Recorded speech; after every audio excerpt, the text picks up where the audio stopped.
एक समय की बात है। भूतिया घर। भूतिया घर, जी हाँ, भूतिया घर। एक गांव में भूतिया घर था। गांव के लोगों का कहना था कि उस घर में एक भूत रहता है और जो भी उस घर में जाता है वापस लौट कर नहीं आता। एक परिवार रामदीन और उसकी पत्नी सुहानी और उसकी बेटी मीनाक्षी उस घर में रहने गए। तो कुछ समय तो अच्छा व्यतीत हुआ, लेकिन एक दिन के बाद वहाँ अजीबोगरीबी आवाज़ें सुनाई देने लगी। वाह वाह वाह, ई वाह। तो रामदीन बोले कुछ नहीं है, यह वैसे ही वहम है। लेकिन उनकी पत्नी और बेटी घबरा गए। रामदीन अपने ऑफिस के लिए काम पर निकल गया सुबह।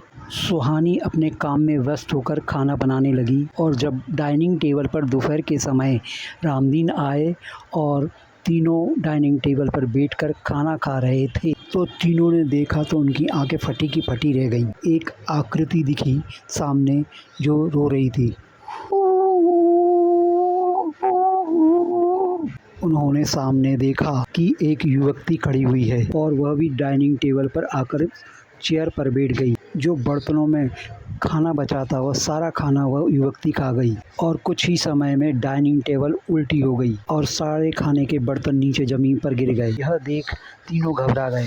रात का समय था, रात के 11 बज रहे थे। फिर उन्हें एक आवाज़ सुनाई दी, कल तक मेरा मकान खाली कर दो, नहीं तो मैं सबको मार डालूंगी। वह उसकी बात नहीं सुनी और घर में रहने लगे। एक रात उनकी मीनाक्षी बीमार हो गई और पूरी रात उसको कई आकृतियाँ दिखाई दीं जो उसको खींच रही थीं।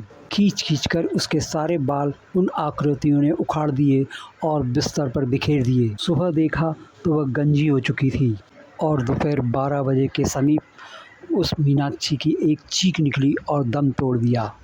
अपनी बेटी की हालत देखकर रामदीन और सुहानी ने रात के समय उसी कमरे में फांसी पर लटककर अपनी जान दे दी। यह सब देखकर रामदीन भी जिंदा नहीं रह सका और हार्ट अटैक आया और वह उसी समय समाप्त हो गया।